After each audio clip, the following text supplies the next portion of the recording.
Hey everybody, it's Jess, and it's time for this week's Just the Tip.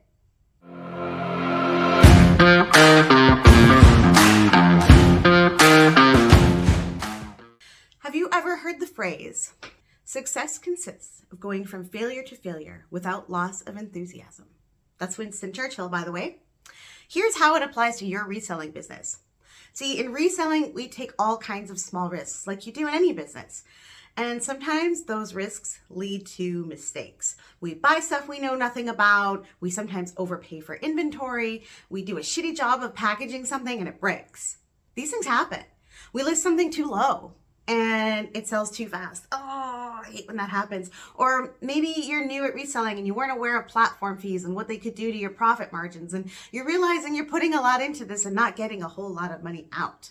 These are all errors. They're normal. They're regular things in any type of business.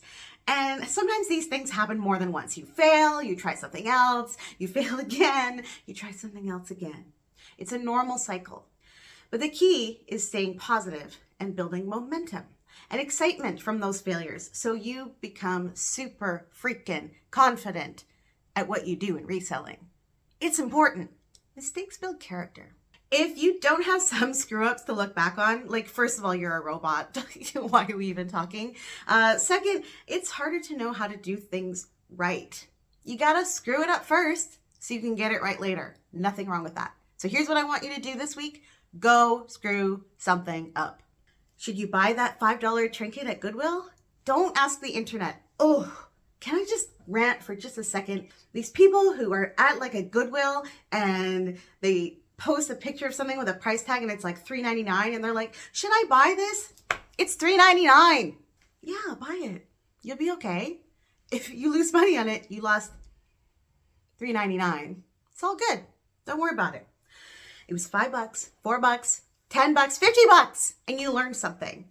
These amounts of money should not break you. Should you list that random widget for $100 even though you think maybe it's worth $1,000? Well, you could auction it always and find out which one is right, but you won't necessarily learn if it's worth 100 or 1,000 from that process, but you can definitely try it. Yeah, do it. I mean, like, list it for $100. Do you need the money fast? Do you just want a quick flip? Did you pay $1 for it or did you get it for free? $100 from zero is a great margin. So just do it. And if it sells in 5 seconds, which just happened to me last week, you learned something. And if you get something like that again, you know to list it higher. No loss, right? You failed a little. It's just a little, and you're going to do better next time.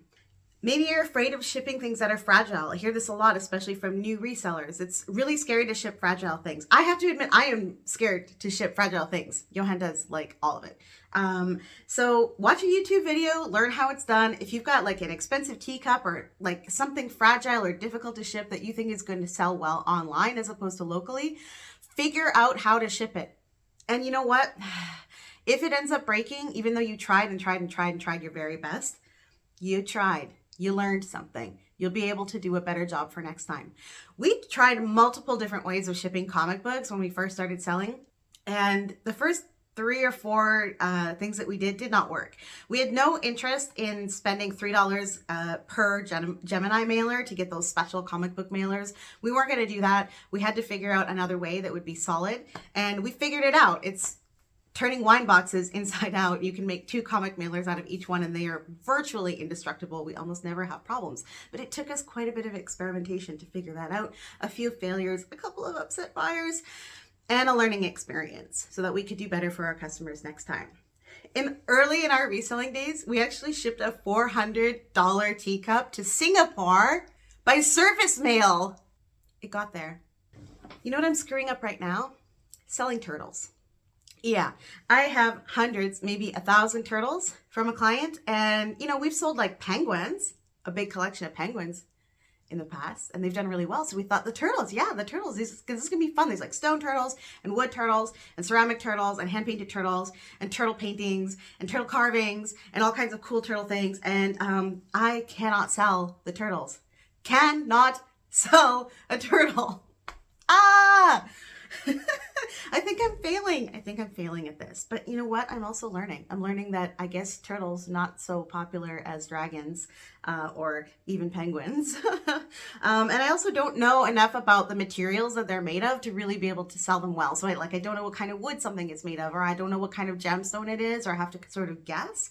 And I'm really not sure what these buyers are looking for because I'm not familiar with this type of selling. So I'm kind of figuring it out as I go along, and I apparently have figured out nothing because I cannot sell these turtles. Will I figure it out? Yeah, probably somehow, but I just don't have the answer yet. So you know what? We're 12 years into our reselling journey, and yeah, still screwing stuff up. So here's your tip for this week. Go out, take a risk, and celebrate your failure. It's only going to make you better at reselling. Did you like that tip? I hope you did. Pop me a like and subscribe if you want more of this, and we'll see you next week. Want more videos like this? Make sure to click like, subscribe, and leave a comment below to tell me what you want to see more of.